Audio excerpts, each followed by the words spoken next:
everybody. My Stuff Mom Never Told You podcast co-host Caroline gave me the most perfect coffee cup with which to discuss. Well, I am disgusted. Actually, I'm not disgusted at all. I'm delighted. Start again. Really liked this question that somebody sent me. I feel like singing as a warm-up. Done.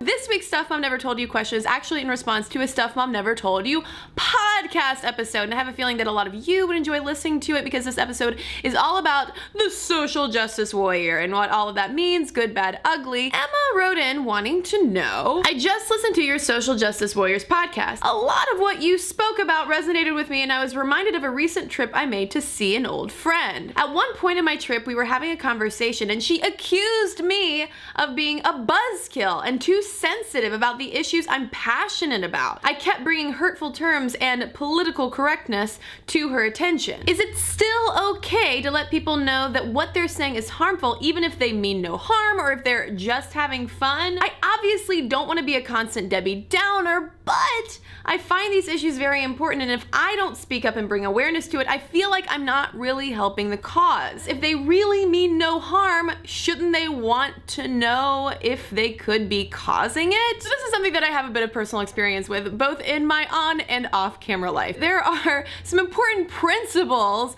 of being a successful buzzkill, because yes, I think that you can absolutely be a successful buzzkill. Above all else, you've got to learn to listen. That helps you avoid looking like a jerk. That helps you avoid completely misinterpreting what someone said. And it also helps you avoid telling people what they already know. There's a fine line sometimes between being a buzzkill and a know-it-all. Calling someone out without context, you're probably not gonna get your point across because you weren't really listening. You were listening to yourself and what was going on in your head and not what the other person had to say. Another important principle of being a successful buzzkill is accepting and understanding that people are fallible, that there are differences between people's intention and impact, and understanding how to communicate that in a non-threatening sort of way. You also have to keep your own privilege and experience in mind as well. Everybody's got a different set of baggage we're all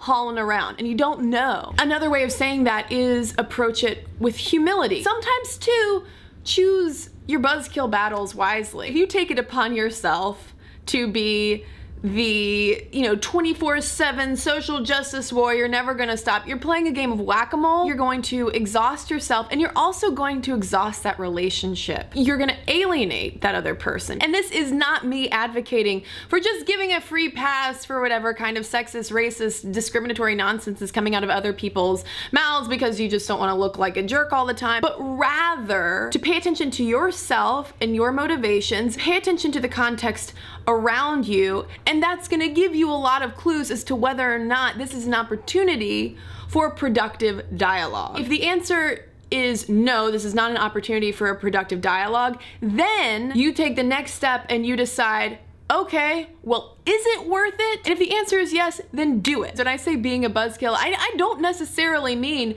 pointing a finger and itemizing every single problematic, discriminatory thing that people have said.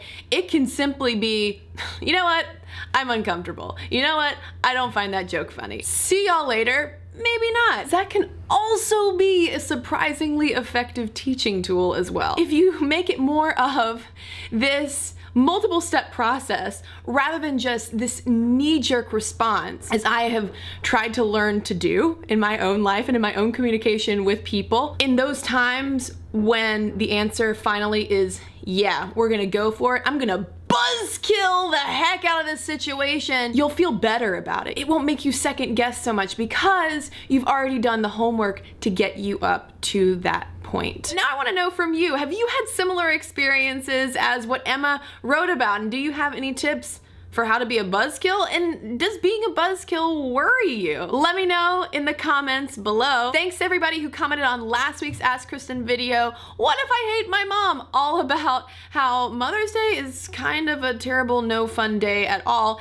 if your mother happened to be not a very good mother. Keldo commented, "Thanks for this, I truly needed it. Mother's Day comes with a range of emotions from feeling like a terrible human to questioning my ability to love and trust. I have never in my life commented on a YouTube video, so I hope that shows how much this meant to me." Keldo, it did, and I hope that me reading this lets you know how much that meant to me. Ansel Atron commented, "I have this problem with Father's Day. I love Mother's Day since my mom is great, but my father is a jerk who has betrayed her and me. I haven't seen him for years. Whenever I had Father's Day gifts to make at elementary school, which was kind of painful for me, I'd make them for my grandpa." There were a lot of other comments like that as well about the pain of Father's Day, so this might be something we'll revisit. And hey, if you have any questions at all, let me know in the comments below, because you gotta ask me your questions so I can give you some answers.